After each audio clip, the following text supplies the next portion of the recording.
વરસાદી પાણીથી પારાવાર હાલાકી જોવા મળી રહી છે। મીઠાપુરમાં સૂરજ કરાડીમાં હજુ પણ વરસાદી પાણી ઓસર્યા નથી અને મુખ્ય માર્ગ અને ઘરો હજુ પણ પાણીમાં ગરકાવ છે। પાણી ભરાયેલા હોવાથી લોકોને જીવન જરૂરિયાતની ચીજવસ્તુઓ લેવા હાલાકી પડી રહી છે। સ્થાનિકોના મતે તે દિવસથી જમવાનું પણ નથી બનાવી શક્યા તો કેટલાક ફક્ત મમરા ખાઈને ગુજરાન ચલાવી રહ્યા છે। પાણી ભરાયેલા હોવાથી કેટલાકે શરીરે ખંજવાળ આવતી હોવાની પણ ફરિયાદો કરી છે। આ સ્થિતિમાં કોઈ તંત્ર તરફથી ફરક્યું ન હોવાનો સ્થાનિકોનો દાવો છે।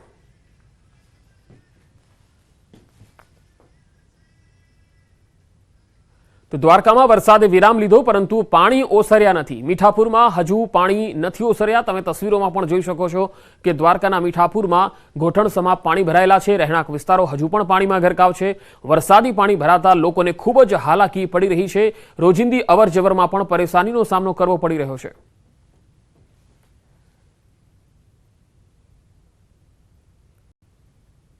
તો દ્વારકાના કલ્યાણપુરથી પણ તસવીર આવી રહી છે। કલ્યાણપુર પંથકમાં ફરી મેઘરાજાની પધરામણી થઈ છે। કલ્યાણપુર તાલુકાના જામગઢકા ગામે મેઘરાજાની તોફાની બેટિંગ થઈ। અહીં જામગઢકા સહિત આસપાસના ગ્રામ્ય વિસ્તારોમાં મેઘરાજાની તોફાની બેટિંગથી ખેડૂતોમાં ચિંતા વ્યાપી ગઈ છે। મેઘરાજા અહીંયા સતત વરસતા હોવાના કારણે મગફળી પકવતા અને બાકીના પાકો પકવતા જે ખેડૂતો છે તેમને હવે ચિંતા સતાવી રહી છે કે હવે વધુ વરસાદ ક્યાંક આફત ન બની જાય। તો દ્વારકામાં છેલ્લા 2 દિવસમાં ભારે વરસાદ વરસ્યો જેને લઈ હજુ પણ અનેક જગ્યાએ પાણી ભરાયેલા છે। ત્યારે કલેક્ટર દ્વારા પ્રતિક્રિયા સામે આવી છે। આજે પૂનમને લઈને દર્શનાર્થીઓનો ધસારો પણ છે। ત્યારે કલેક્ટર દ્વારા જણાવવામાં આવ્યું છે કે સતત વરસાદ અને દરિયામાં ભરતીને કારણે પાણીના નિકાલમાં મુશ્કેલી આવી રહી છે। દ્વારકા આવતી બસોને હાથીગેટ પાસે ઊભી રાખવામાં આવી રહી છે। એટલું જ નહીં, ઝડપથી પાણીનો નિકાલ થઈ શકે તે માટે મામલતદાર અને એનડીઆરએફ સહિતની ટીમો કામે લાગેલી છે। પાણી પુરવઠા વિભાગે રાજકોટથી મોટી કેપેસિટીના પંપ મંગાવી પાણી નિકાલની કામગીરી હાથ ધરી છે। ત્યારે દ્વારકા આવતા તમામ યાત્રાળુઓને શાંતિ જાળવવા અને સહકાર આપવા અપીલ કરવામાં આવી। દ્વારકામાં જે હાથી ગેટ છે, ઇસ્કોન ગેટ છે, એની આસપાસના વિસ્તારમાં જે પાણી ભરાયેલું હતું, આ ઉપરાંત દરિયામાં ભરતી હોવાને કારણે અને વરસાદ સતત ચાલુ હોવાને કારણે પાણી નિકાલમાં થોડી મુશ્કેલી આવી રહી છે। આપણે જે એસટી બસો આવી રહી છે તે હાથી ગેટ પાસે ઊભી રાખીએ છીએ। આપણો એવો પ્રયત્ન છે કે પાણી જે રોડ પર કે નીચાણવાળા વિસ્તારમાં ભરાયેલું છે ત્યાંથી તાત્કાલિક ધોરણે તેનો નિકાલ થાય। દ્વારકા શહેરમાં વરસાદ આફત બન્યો હોય તેવા દ્રશ્યો। ભદ્રકાલી ચોક વિસ્તારમાં હજુ પણ વરસાદી પાણી ભરાયેલા રહેતા લોકોને હાલાકી પડી। દ્વારકા પાલિકાની પ્રી મોન્સૂન કામગીરી માત્ર કાગળ પર થઈ હોય તેવો ઘાટ સર્જાયો છે। ત્રણબત્તી ચોકથી રબારી ગેટ સુધી પાણી ભરાયેલા છે। અનેક રેસ્ટોરન્ટ, હોટલ, એટીએમ, બેંક, ટ્રાવેલ્સની ઓફિસો હજુ પણ પાણીમાં ગરકાવ છે।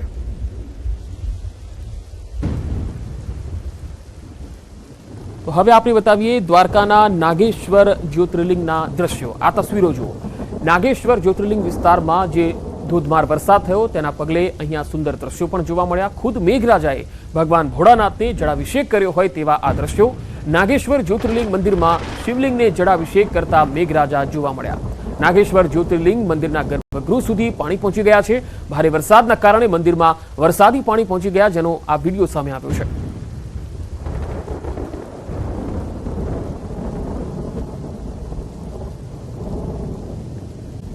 તો ગીર સોમનાથના વેરાવળના ગ્રામીણ વિસ્તારોમાં પણ ફરી એકવાર મેઘરાજા મહેરબાન થયા છે।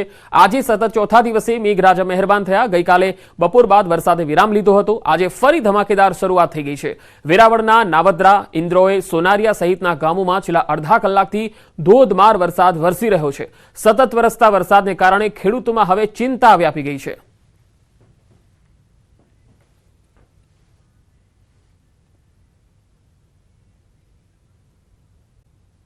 ખંભાળિયામાં ફરી એકવાર વરસાદ શરૂ થયો હોવાના અહેવાલ છે। ગ્રામીણ વિસ્તારોમાં ફરી વરસાદ થયો।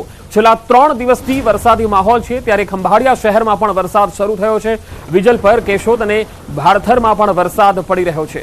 તો દ્વારકાના ખંભાળિયાથી આવી રહ્યા છે સમાચાર। અહીંયા ફરી એકવાર વરસાદ શરૂ થઈ ગયો છે। ગ્રામ્ય વિસ્તારોમાં અનેક વિસ્તારોમાં ધોધમાર તો ક્યાંક ધીમી ધારે વરસાદ શરૂ થયો છે। છેલ્લા 3 દિવસથી દ્વારકા અને ખંભાળિયા, કલ્યાણપુર વિસ્તારમાં વરસાદી માહોલ છે। ખંભાળિયા શહેરમાં પણ સવારથી જ વરસાદ શરૂ થઈ ગયો। વિજલપર, કેશોદ અને ભાડથરમાં વરસાદ થયો। તમે તસવીરોમાં પણ જોઈ શકો છો કે ગ્રામ્ય વિસ્તારોમાં હાલત કફોડી બની રહી છે, કારણ કે ધોધમાર વરસાદને કારણે માર્ગ જે છે એ બેહાલ બની ગયા છે, અવરજવર મુશ્કેલ બની રહી છે અને પાણીનો ધસમસતો પ્રવાહ છે એ ગામમાંથી પસાર થઈ રહ્યો છે અને ખેતરો પાણીથી તરબોળ બની રહ્યા છે।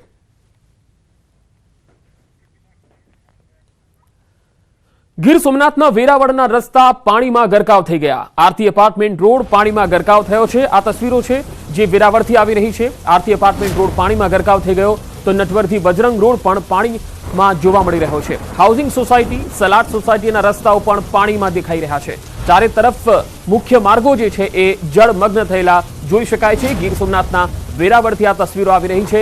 ધોધમાર વરસાદને પગલે આજે પણ વેરાવળના તમામ માર્ગો જળમગ્ન થયા છે।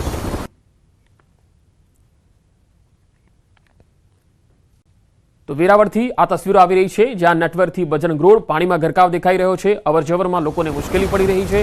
તો વેરાવળમાં સામેલાધાર વરસાદ બાદ પાલિકા ચીફ ઓફિસર જેસીબી લઈને નીકળ્યા છે। લબેલા રોડ પર ચીફ ઓફિસર જેસીબી લઈને પહોંચ્યા છે। સોસાયટીઓમાં ભરાયેલા પાણીના નિકાલ માટે જેસીબી લઈને નીકળ્યા છે। જોકે વેરાવળમાં હજુ પણ અનેક સોસાયટી પાણીમાં ગરકાવ છે। આ મુદ્દે ચીફ ઓફિસરનું કહેવું છે કે એ હાઈવે ઓથોરિટીનો પ્રશ્ન છે। વેરાવળના કેટલાક વિસ્તારો ગ્રામ્ય વિસ્તારોમાંથી હાઈવેના કારણે સોસાયટીઓમાં પાણી વહી રહ્યા છે। જોકે સવાલ એ થાય છે કે શું જેસીબીથી ભરાયેલા પાણીનો નિકાલ થશે ખરો?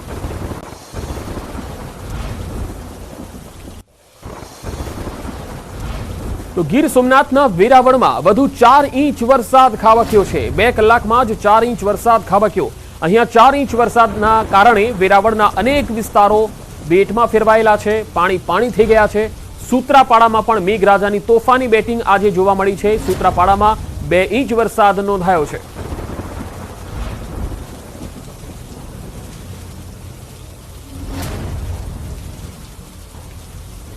તો ગીર સોમનાથના અલગ અલગ તાલુકાઓમાં વરસાદ છે। વેરાવળમાં હજુ પણ પાણી ઓસર્યા નથી। આ તસવીરો જુઓ, રહેણાંક વિસ્તારોમાં હજુ પણ આ પાણી ભરાયેલા છે। લીલા શાહનગર સોસાયટીના આ દ્રશ્યો છે, જ્યાં પાણી ભરાયેલા છે અને અહીંયા લોકોને અવરજવરમાં મુશ્કેલીનો સામનો કરવો પડી રહ્યો છે। સોસાયટીમાં ગોઠણ સુધીના પાણી ભરાયેલા છે। અંદાજે 100 થી વધુ ઘરોમાં પાણી ભરાઈ ગયા છે। ઘરોમાં પાણી ભરાવાના કારણે લોકોમાં નારાજગી પણ છે તંત્ર પ્રત્યે। પાણીના નિકાલની વ્યવસ્થા ન હોવાથી દર વર્ષે અહીંયા આ જ પ્રકારની સમસ્યા હોવાનો દાવો થઈ રહ્યો છે।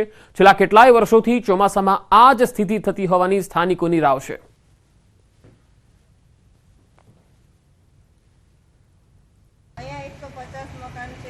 પરિસ્થિતિ દર ચોમાસે રજૂઆત કરીએ તો પણ કંઈ નથી થતું। ગટરના પાણી પંપ આવે, રાતે પાણી કાઢીને હોય છે, સવારે પાછું એને હોય, કોઈ કાયમી વ્યવસ્થા તો છે જ નહીં એમ। અને અમારે ઘરમાં પાણી કરશે ગંદુ જ પાણી। 3-4 ઇંચ વરસાદ પડે તો આખું લીલાશાનગર ભરાઈ જાય છે પાણી। છેલ્લા 25 વર્ષથી અમે આટલી રજૂઆતો કરીએ છીએ નગરપાલિકાને, પણ દર વખતે પાણીનો પંપ મૂકી જાય, થોડું પાણી કાઢે, પાણી જાય ન જાય, વળી પાછી એને સમસ્યા જો એ ગયા આજે કાલે કાઢી લેતા પાછું એટલું ને એટલું પાણી છે। એટલે આ સમસ્યા કાયમી છે, એટલે કાયમી નિકાલ થાય એવી અમારી અંદર અરજ છે। તો ગીર સોમનાથમાં ભાલકા તીર્થમાં હજુ પણ ધોધમાર પાણી દેખાઈ રહ્યું છે, કારણ કે વરસાદથી અહીંયા ભાલકા તીર્થ અને તેનો આસપાસનો આખો વિસ્તાર છે એ જળમગ્ન થયો હતો, પરંતુ હજુ આ પાણી ઓસર્યા નથી। વેરાવળના અન્ય વિસ્તારોમાં પણ આ જ હાલત છે। આ ભાલકા તીર્થથી આવી રહી છે આ તસવીરો તમે જોઈ શકો છો કે એનો મુખ્ય ગેટ છે અને આ ગેટ તરફ જવાના જે તમામ રસ્તાઓ છે એ જળમગ્ન થયા છે। ભાલકા તીર્થ કે જ્યાં મોટી સંખ્યામાં ભક્તો પણ દર્શન માટે આવતા હોય છે, ત્યારે આ વિસ્તારમાં હાલ પાણી જ પાણી જોવા મળી રહ્યું છે।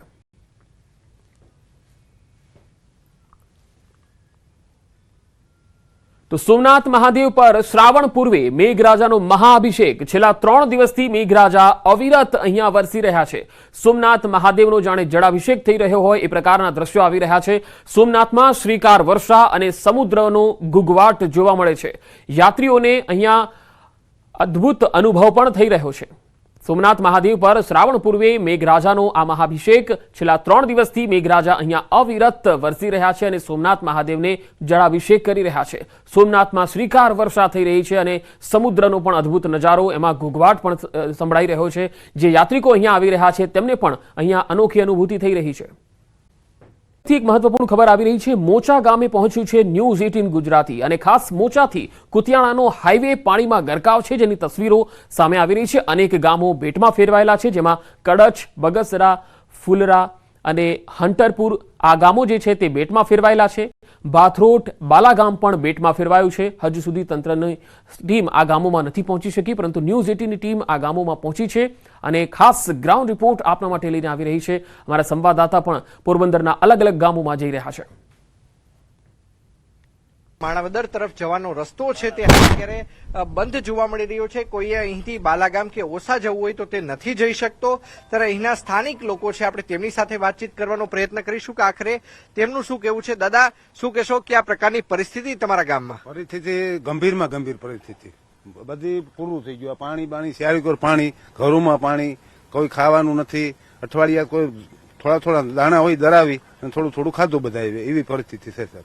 અને ગામમાં કેટલા ઘરોની અંદર પાણી ઘૂસી ગયા હતા? પછી ઘૂસી જાય તો શું કરો છો તમે? ઘૂસી જાય એટલે ઉસાણમાં વ્યાદ આવીએ, ઉસે જગ્યાએ વ્યાદ આવી, તાલપત્રી બાંધીને રહીએ, પછી થોડું અનાજ હોય એ ખાઈએ, દરાવીને ખાઈએ। એમાં લાઇટે નથી, દરાવાને ધાંધિયા થાય। ધાનની પણ કમી છે, શું કહેશો કે આ પ્રકારની પરિસ્થિતિ ગઈકાલે થઈ હતી? એક ડેડ બોડીને અહીંથી કઈ રીતે તમે કડચ લઈ ગયા હતા, શું કહેશો? એક ડેડ બોડીને અમે રિક્ષા લેવી પડી હતી, એની પાછળ અમે રિક્ષા પાછળ 4-5 છોકરા મળી અને ધક્કો મારીને માંડ ડેડ બોડીને ત્યાં પુગાડીએ। માધુપુરના પીએસઆઈ સાહેબ હતા શ્રી, એનડીઆરએફ ની ટીમે સાથે હતી, પણ અહીંથી 3 કિલોમીટર અમારે તો પાણીમાં હાલીને જ જવાનું હતું। ડેડ બોડીને તો અમે રિક્ષામાં ખાલી રાખી ને બધા હાલી, લોકોએ રિક્ષાને ધક્કો મારી તાત્કાલિક 1.5 કિલોમીટર પાણીમાં હાલી ત્યાં પુગાડી, ત્યાંથી ઉડાની વ્યવસ્થા કરી માધુપુરના પીએસઆઈ સાહેબે। એ પછી ડેડ બોડી અમે લગભગ 1.5-2 કલાક ડેડ બોડી અહીં પડી રહી। એ પછી અમને હોડીની વ્યવસ્થા કરી, એનડીઆરની ટીમ આવી પોરબંદરથી, એ પછી સાહેબ અમે અહીંથી ડેડ બોડી મોકલાવી। ડેડ બોડીમાં અમારે 3 થી 4 માણસોને જ મોકલેલા, વધારે એકેય માણસો નો જવા દીધા। જીવતા જીવતો સંઘર્ષ કરવો પડે છે, પરંતુ પણ સંઘર્ષ કરવો પડે છે। આ પ્રકારનો કિસ્સો સામે આવ્યો છે। આજુબાજુના ખેતરની અંદર મગફળીનું વાવેતર હતું, અંદાજિત કેટલા ખેડૂતોએ અહીંયા મગફળીનું વાવેતર કર્યું હશે અને કયા પ્રકારની પરિસ્થિતિ? મોટાભાગના ખેડૂતો ખાલી કેટલા પાક લઈ શકે છે? આ મોટાભાગના ખેડૂતો અત્યારે વાવેલી હતી મગફળી, પછી 2 થી 3 પાક લઈ શકે છે। કોઈ લસણ વાવે, કોઈ એવું ઘઉં વાવે, એવું હાલે છે। પણ અત્યારે તો આ જે છે એ બધી ફેલ થઈ ગયું, પાણી ભરાઈ ગયું, એટલે અત્યારે કઈ થાય એમ નથી ખેડૂતને। ચોક્કસ તો અત્યારે કઈ થાય એવું નથી। શું કહેશો ઘેડ પંથકના ખેડૂતની વાત કરીએ તો ઘેડ પંથકનો ખેડૂત છે, શિયાળો, ઉનાળુ, ચોમાસું 3 પાક હોય, આ 3 પાકમાંથી કયો પાક લઈ શકે અને અન્ય પાક નથી લઈ શકતો? આની પાછળનું કારણ શું છે? પાક તો નથી લેવાતો એનું કારણ છે કે અટાણે પાક તો લઈ શકાણો તો આપણે મગફળી તો વાવી એના માથે તો પાણી ફરી વળ્યા, એ તો મગફળી તો ક્યાંય દેખાતી નહીં। મગફળી તો અમારો પાક ફેલ થઈ ગયો, બરોબર? તો એ વરસમાં એ 1-2 અમારે આ બધી અમારે કોઈ જહણ છે, કોઈ ડુંગળી છે, કોઈ એ રીતના। ચોક્કસ તો કોક લસણ વાવે છે, કોક ડુંગળી વાવે છે, કોક ચણા વાવશે અને કોક ઘઉં વાવશે। આ પ્રકારની પરિસ્થિતિ ઘેડ પંથકની છે। મોચા ગામના દ્રશ્યો છે, જોઈ શકાય છે કે કઈ રીતે ખેડૂતોની હજારો વીઘા જે ખેતીલાયક જમીન છે તે પાણીની અંદર ગરકાવ થયેલી જોવા મળી રહી છે। અહીંના લોકોનું કહેવું છે કે ઘેડ પંથકની હાલત જ કંઈક આ પ્રકારની છે, જે પ્રમાણે જૂનાગઢ સહિતના જે જિલ્લાઓનું પાણી અહીં આવે છે તેના કારણે હજારો વીઘા ખેતરો છે તેનું પાણીની અંદર ધોવાણ થઈ જાય છે, માટીનું ધોવાણ થાય છે તેવું તેમનું કહેવું છે। અને તેના જ કારણે ચોમાસું પૂર્ણ થયા બાદ શિયાળાની અંદર તેઓ ઘઉં તેમજ મોટા ભાગે ચણાનું વાવેતર કરતા હોય છે। અંકિત પોપટ, ન્યૂઝ 18 ગુજરાતી, મોચા ગામ। તો પોરબંદરના ઉપરવાસમાંથી વરસાદી પાણીની સતત આવક થઈ રહી છે। જનકપુરી સોસાયટી, સુદામા પાર્ક, બાલવાટિકા સહિતના વિસ્તારો હજુ સુધી પાણીમાં ગરકાવ છે। ઉપરવાસમાંથી આગામી 1 થી 1.5 મહિના સુધી પાણીની આવક રહેશે। સ્થાનિકોનું કહેવું છે કે ઉપરવાસમાં જ્યાં સુધી વરસાદ વરસતો રહેશે ત્યાં સુધી પાણીની આવક થતી રહેશે। દર વર્ષે લોકોને ધસમસતા પાણીમાંથી પસાર થવું પડે છે। વેપાર ધંધા માટે તેમજ બાળકોને સ્કૂલે લેવા મૂકવા માટે પાણીમાંથી પસાર થઈને જવું પડે છે।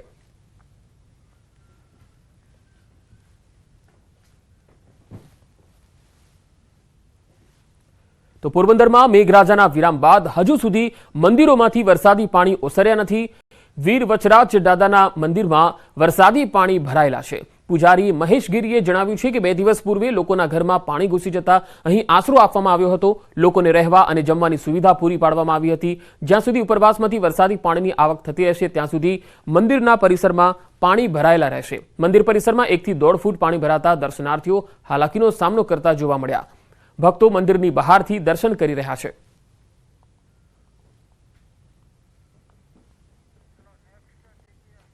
માણાવદર ઘેડ તેમજ રિવરફ્રન્ટનો આકાશી નજારો જોવા મળ્યો છે. ઘેડમાં જ્યાં નજર કરો ત્યાં પાણી જ પાણી જોવા મળી રહ્યું છે. આ તસવીરો જુઓ. 4 દિવસ બાદ પણ ઘેડમાં જળબંબાકારની સ્થિતિ છે અને ખેતરોમાં પાણી ભરાઈ ગયા છે. ભારે વરસાદથી હજારો એકર જમીનનું ધોવાણ થયું છે. જ્યાં જમીન ત્યાં જળની સ્થિતિ જોવા મળી રહી છે. માણાવદર ઘેડ વિસ્તારનો આ આકાશી નજારો છે જ્યાં ચારે તરફ પાણીનું સામ્રાજ્ય જોવા મળી રહ્યું છે. ધોધમાર વરસાદને પગલે અહીંયા ઘેડ વિસ્તાર જળબંબાકાર થઈ ગયો છે. ભાગોમાં ભારેથી અતિ ભારે વરસાદની શક્યતા છે તો રાજકોટ કચ્છના ભાગોમાં ભારે વરસાદની શક્યતા છે. અંબાલાલ પટેલે આગાહી કરી છે આગામી 24 કલાકમાં મધ્ય ગુજરાતના અનેક વિસ્તારો અને સૌરાષ્ટ્રના પણ અનેક વિસ્તારોમાં ભારે વરસાદ થઈ શકે.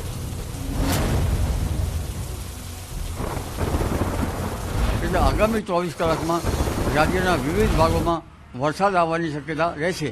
તારીખ 24 થી 24 સુધી 25 સુધીમાં ગુજરાતમાં વરસાદ થવાની શક્યતા રહેશે. પરંતુ પંચમહાલના ભાગોમાં કેટલાક ભાગમાં ભારેથી અતિભારે વરસાદ થવાની શક્યતા રહેશે. જ્યારે ઉત્તર ગુજરાતના ભાગોમાં વરસાદ થવાની શક્યતા રહેશે. બનાસકાંઠાના ભાગોમાં વરસાદ થવાની શક્યતા રહેશે. વાવ, થરાદ અને રાધનપુરના વરસાદ થવાની શક્યતા છે. આ ભાગોમાં લગભગ 20 થી 25 ml એટલે 1 ઇંચ કે થોડોક તેનાથી વધારે વરસાદ થવાની શક્યતા રહેશે. પાટડી દસાડાના ભાગોમાં પણ કંઈક સારો વરસાદ થવાની શક્યતા રહેશે. અને ગુજરાતના અન્ય ભાગો જોવા જઈએ તો દક્ષિણ ગુજરાતના ભાગોમાં આહવાના વલસાડમાં ભારેથી અતિભારે વરસાદ થવાની શક્યતા રહેશે. રાજકોટના ભાગોમાં ભારે વરસાદ થવાની શક્યતા રહેશે. કચ્છના ભાગોમાં ભારે વરસાદ થવાની શક્યતા રહેશે. પશ્ચિમ સૌરાષ્ટ્રના ભાગોમાં વરસાદ થવાની શક્યતા રહેશે. પરંતુ ઉલ્લેખનીય છે કે જે આફત કેર જે પશ્ચિમ જે સૌરાષ્ટ્રના ભાગોમાં હતું એ આફત કેરમાંથી હવે મુક્તિ મળતા ઝાપટા જેવો વરસાદ થવાની શક્યતા છે. પરંતુ આજે જોવા જઈએ તો ગુરુ પૂર્ણિમાની રાત્રે ચંદ્ર વાદળોમાં લગભગ ઘેરાયેલો છે તો સારો વરસાદ થશે. અને 8મનો ચંદ્ર પર વાદળોમાં ઘેરાયેલો છે તો સારો વરસાદ થવાની શક્યતા રહે છે.